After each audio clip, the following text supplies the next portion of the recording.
Chers amis, bonjour. Alors nous allons parler d'un livre prophétique, le livre d'Esther, et évoquer le témoignage de 3 femmes, Vashti, Zeresh, Esther. Tout commence dans la Perse du 5e siècle avant Jésus-Christ. Le temple de Jérusalem a été détruit en -586 et les Juifs exilés sont les sujets du puissant empire perse. Dans ce livre d'Esther, le nom de Dieu n'apparaît pas, mais aucune partie de la Bible ne met mieux en relief les soins providentiels de Dieu en faveur de son peuple.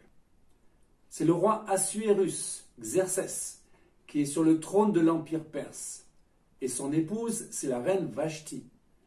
La capitale du royaume est Suse ou Shushan. Lisons tout d'abord ce verset central dans cette histoire qui est comme une parabole et qui recèle un vrai mystère concernant les temps de la fin.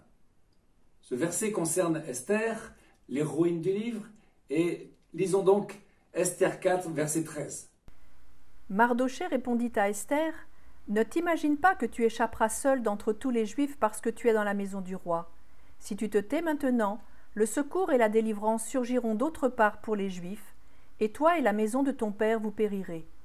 Et qui sait si ce n'est pas pour un temps comme celui-ci que tu es parvenu à la royauté. » Alors parlons de Vashti et Zeresh. Résumons la situation. Le roi a l'idée d'organiser un festin pour les habitants de la capitale. Vashti est la reine en titre et subitement, le roi qui est réjoui par le vin veut montrer la beauté de sa femme à ses invités. Vashti refuse de paraître devant tous ces hommes. Et vexé, furieux, le roi fait alors exécuter Vashti. Prophétiquement, Vashti pourrait représenter l'église païenne et orgueilleuse, comme l'église de Laodicée selon Apocalypse 3. Vashti est désavouée par le roi qui est comme Dieu. Au contraire, Esther représente l'église des derniers temps prenant position pour le peuple juif. Et dans ce cadre, Mardochée est dans la fonction du Messie qui prendra la tête du royaume comme Joseph avec Pharaon. Et il y a aussi Aman. Aman est de la famille d'Amalek. Il représente l'homme qui a le plus d'aversion contre le peuple juif. Sa femme, Zeresh, nommée 4 fois dans le texte, c'est la grande manipulatrice, tout comme Jézabel, la femme du roi Akab, qui a tout fait pour tuer Élie et les prophètes d'Israël. Mais au moment où Zeresh voit Mardochée prendre l'ascendance sur son mari, elle fait preuve d'une grande lucidité. Elle comprend qu'Esther a obtenu la faveur du roi et elle voit qu'elle ne peut pas lutter contre le peuple juif. Lisons Esther 6, verset 13. Zeresh dit à Aman, « Si Mardochée devant lequel tu as commencé de tomber est de la race des Juifs, tu ne pourras rien contre lui, mais tu tomberas devant lui. » Zeresh a du discernement, mais plus probablement des dons d'occultisme. Zeresh est mentionné 4 fois suffisamment dans le livre pour nous aider à comprendre son rôle prophétique de femme diabolique de la fin des temps. Le livre de l'Apocalypse la nomme la grande prostituée ou Babylone la grande. Selon la Bible, cette femme est ivre du sang des saints et du sang des témoins de Jésus. Alors, parlons d'Esther. Esther est une femme originaire de Judée, elle s'appelle Hadassa, qui signifie myrte en hébreu. Mais lorsqu'elle rentre dans le harem royal, elle reçoit le nom d'Esther, qui veut dire aussi la myrte en perse, mais en hébreu il y a un sens, ça veut dire caché. Esther a caché son identité juive. Et on peut dire également que le livre d'Esther possède un sens caché prophétique. Esther se trouve être au cœur d'un drame terrible.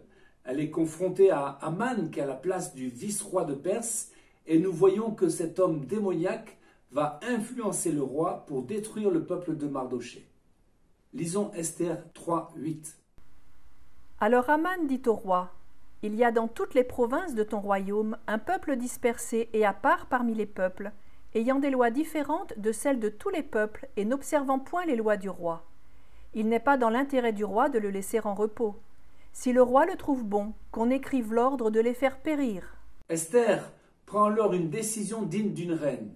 Elle accepte de confronter le roi sans y être invitée, et ça vaut vraiment la peine de mort. Le roi tend pourtant le sceptre d'or, car Esther a trouvé grâce à ses yeux.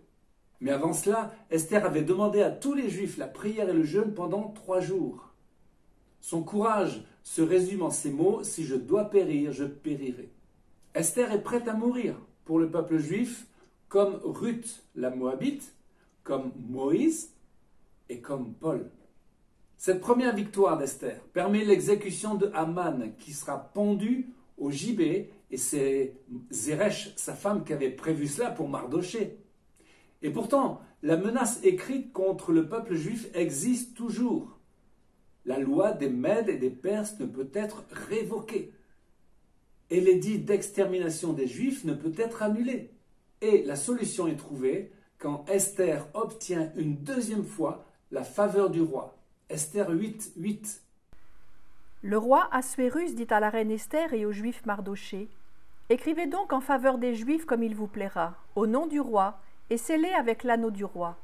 Car une lettre écrite au nom du roi et scellée avec l'anneau du roi ne peut être révoquée. » Par ces lettres envoyées aux 127 provinces de Perse, le roi donnait aux Juifs la permission de se rassembler et de défendre leur vie en attaquant, et cela en un seul jour. Cette défense se transforme en victoire complète, car la crainte qu'en avaient les Juifs s'était emparée de tous les peuples. Personnellement, ça me fait penser à la guerre des 6 jours, en juin 1967. En un seul jour, toute l'aviation ennemie a été anéantie, et en une semaine, la guerre a été terminée en faveur d'Israël.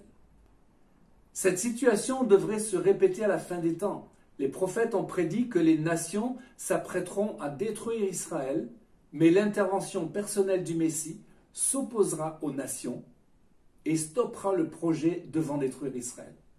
Ces nations seront châtiées et le Messie se révélera au peuple juif. Le livre d'Esther se termine en apothéose. Mardoché est placé à la tête du royaume. Esther 8, 15. Mardoché sortit de chez le roi avec un vêtement royal bleu et blanc, une grande couronne d'or et un manteau de byssus et de pourpre. La ville de Sus poussait des cris et se réjouissait. Il n'y avait pour les Juifs que bonheur et joie, allégresse et gloire. Si Mardoché est la pierre angulaire de cette histoire, qui est une victoire éclatante pour le peuple juif, Esther est celle qui, par son courage, son abnégation et sa foi, permet cette victoire. Notons qu'elle s'efface devant Mardoché, qui devient le premier après le roi Assuérus. Il représente le Messie roi devant gouverner sur Israël et le monde entier. Et le nom d'Esther n'est pas mentionné dans l'épilogue. On pourrait dire là aussi prophétiquement que l'Église s'efface devant la royauté messianique.